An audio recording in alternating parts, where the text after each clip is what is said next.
Huwag nyo na lang alisin sa sako, hayaan nyo na po sa sako, tapos takluban nyo na lang para hindi iniipis. Okay na rin po yun.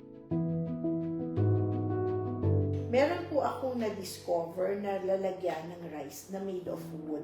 Yung magkuno na rice keeper po. Magkuno is a kind of old wood.